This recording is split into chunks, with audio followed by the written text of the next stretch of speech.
Всем привет, меня зовут Гульназ, мне 22, и последние 3 года я занимаюсь организацией концертов, работаю с артистами и все в таком духе. В целом, хочу рассказать про какие-то базовые вопросы, которые часто мне задают в Инстаграме, а за это время, когда я делилась в целом отрывками из концертов, из бэкстейджа и рассказывала, мы делали разные мастер-классы на эту тему, я проводила консультации, я поняла, что есть какие-то базовые вопросы, которые очень часто у меня спрашивают, и чаще всего это вот начинающие люди, которые вот интересуются, смотрят за Инстаграмом, и, наверное, таким образом, возможно, даже появляются какие-то иллюзии и неправильные чуть-чуть убеждения об этой сфере или же об этой работе и так далее. Поэтому я решила делиться таким вот форматом, длинные видео, где мы в целом как раз-таки разберем эти вопросы. Мне самой очень интересно поделиться этим всем и сделать это абсолютно бесплатно, потому что до этого, конечно, были платные моменты, но я в поиске новых идей, в поиске того, чтобы люди больше дальше узнавали этого всего, это супер базовые какие-то темы, которые придадут больше уверенности, наверное, и рассеять страх между этим всем. Потому что изначально, если рассказать про мою историю, конечно, давайте вот первый вопрос, который часто задается, это как ты пришла к этой сфере и вообще с чего все началось. Я об этом уже рассказывала в актуальных у меня в Инстаграме, но расскажу более детальней тут. В целом, я в этот период была студенткой, я училась на маркетолога в университете. Первый курс у нас был дистанционно, на тот момент я просто наблюдала, тоже была просто подписанным на каких-то продюсеров, менеджеров, тех групп или артистов, которыми я слежу, фанатею, да, то же самое. И примерно через какое-то... Я все время вот следила, и однажды исполнительный продюсер группы 91 на тот момент, Гаухартаз, она выложила в пост о том, что вот запускает такой-то курс, в целом просто запускает такой-то курс оффлайн, то, что там вот это будет, то будет и так далее. Короче, я зашла, прочитала и поняла, что я очень хочу туда, и узнала цену. На тот момент для меня это была недоступная, наверное, цена, потому что я не зарабатывала вообще в целом, можно сказать. И для меня это было сложно, честно сказать. Но я попросила родителей, сказала, что вот мне очень это интересно, я думаю, это окупится, я хочу попробовать себя в этом.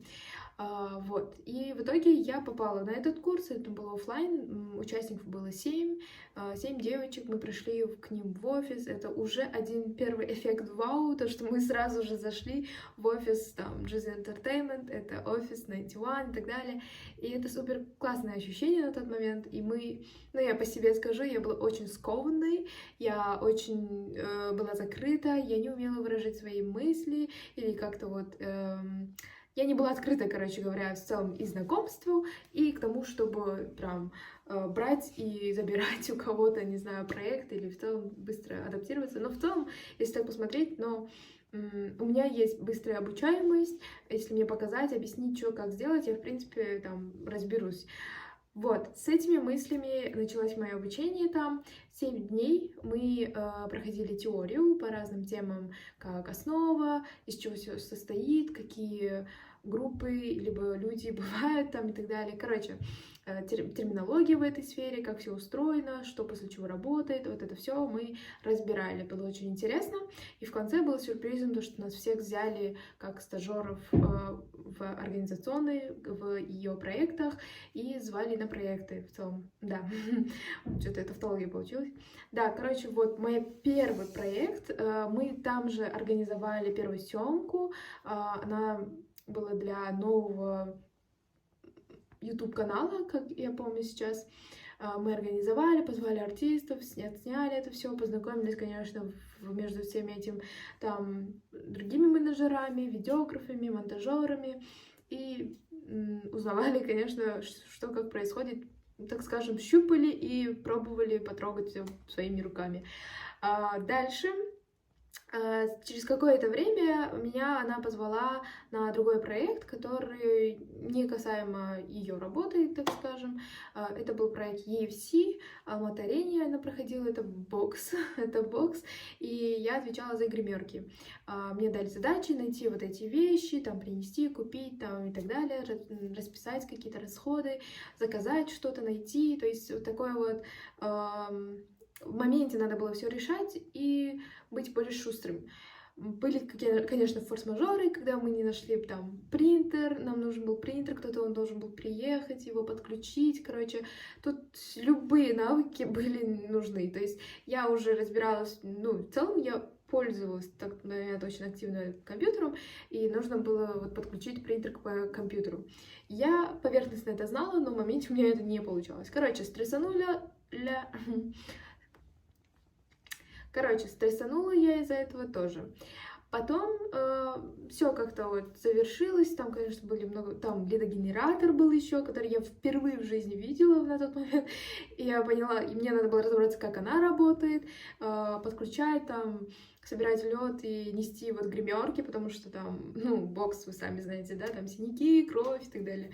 Короче, вот эту всю тему я в жизни все видала, и, ну, всем вот этот проект, он ночью закончился, очень хорошо мы со всеми расстались, хоть были нервы на нерве в моменте, но потом все отпустили.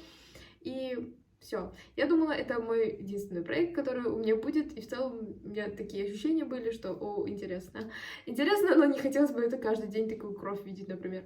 Но в целом потом, через какое-то время, я уж точно не помню, но через, кажется, месяц или меньше, Гохартаз опять мне написала, уже с предложением вместе работать под новым проектом. Я понятия не имела, что за проект, потому что на тот момент не было каких-то деталей о том, что это там артисты или вообще, что мы будем делать, непонятно. Но я искренне понимала, что с этим человеком мне будет комфортно, и я хочу у нее научиться. Мы в целом очень хорошо себя друг друга понимали, коммуникация шла не без напряга какого-либо. И вот потом так вот случилось, что мы встретились во дворе, и где она мне рассказала, это было летом, она рассказала, вот, я собираюсь открыть группу, boys band, которую мы будем развивать, и я хочу, чтобы вот мы вместе как команда, как ассистент продюсера, ты взяла на себя вот такие-то задачи, и мы дальше пошли. На тот момент я уже имела опыт SMM, и как раз-таки ей вот эту позицию надо было закрыть. То есть надо было вести Инстаграм, упаковывать YouTube, выкладывать, там, дистрибьюцию разбираться, в этом всем учиться и внедрять в этот процесс. Я согласилась, и была очень интересно. Ну, то есть начально я понятия не имела, что за ребята будут в целом, потому что я не так сильно, наверное, следила над, что происходит там, какие стажеры есть и так далее. Вот. Я даже на момент забыла про Project X, этот вот наш умевший проект кастинг. И потом, через какое-то время у нас вторая встреча была уже с знакомством с ребятами. Я по факту пошла к ним домой, и это было летом, и мы все еще иногда вспоминаем, как я пришла в красном платье, которое вот прямо она красная, и это очень сильно запомнилось нам в этот день. Мы ели арбуз, это была очень интересная встреча, знакомство с ребятами. В моменте я не поняла, что эти ребята с Project X. Потом уже вспоминая, уже изучая эту тему, дальше мне предоставили, конечно, все ссылки, и да, мы начали разгонять, как же будет называться Boys Band, что мы будем делать, какой проект там. Мы слушали первые демо-записи, вот в этот же день я помню точно, что мы слушали трек «Все нуля», который в конце это вышло, ну, дебютировали мы потом через несколько месяцев, но очень интересный опыт, конечно. После вот этого знакомства уже были другие встречи, когда мы в кафешках сидели, то есть мы были в поиске офиса, мы были в поиске в целом гнезда, так скажем, да, студии, где можно будет каждый день видеться и в целом, где будет происходить наша работа. Вот, параллельно, конечно, многими вещами занималась Гохартас. Я как ассистент просто закрывала какие-то задачи, там, принести, подписать, написать, поговорить, там, организовать, там, просто вот менеджерство, по сути. Я сейчас уже не помню, как я справлялась, но я помню, что очень много переломных моментов. В момент, когда мы работали, очень много раз было. Это больше связано с моим каким-то рвением, наверное, поменять все время. Каждые полгода стабильно я в себе ощущала, что я хочу что-то другое. Я хочу уже что-то не это. То есть первое время мы открывали вместе ИП, то есть только Инстаграм, например, был. Я не скажу, что я прям была контент-мейкером, либо как сейчас, ну там, в принципе, в это время, как сейчас, это не было развито, и я не имела такого опыта и сильного желания снимать и монтировать, и я до сих пор не люблю монтировать, на самом деле, короче, ненавижу монтировать, но поэтому я стараюсь записать одним кликом, вот.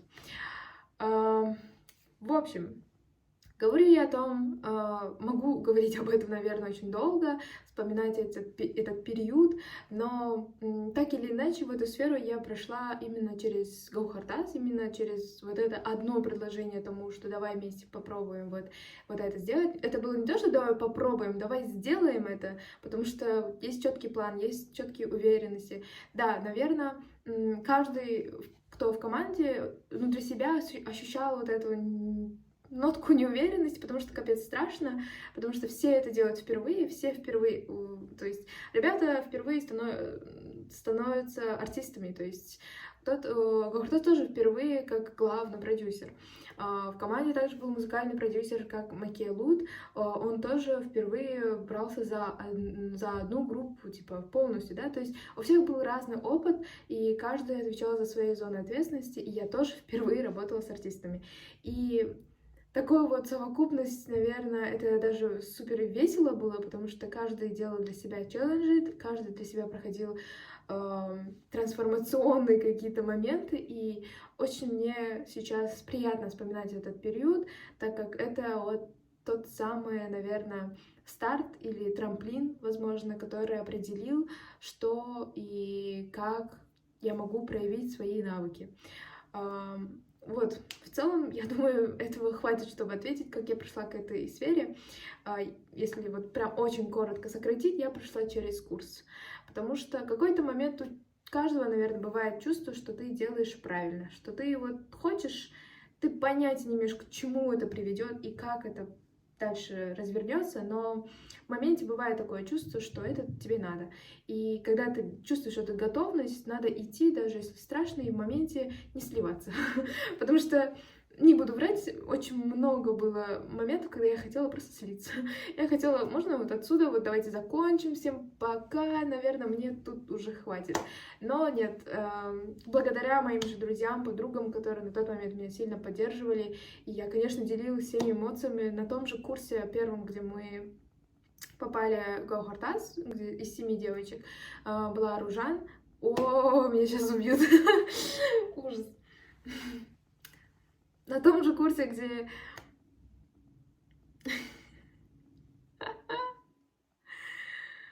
Как можно было так? Короче, на том же курсе, где обучались у Гохартас, было, как я говорила, 7 девочек. Одна из них Айжан, Айш Саду, возможно, кто-то тоже подписан и не знает. У нас в Инстаграме очень много совместных коллабораций, видео, мы часто друг друга появлялись.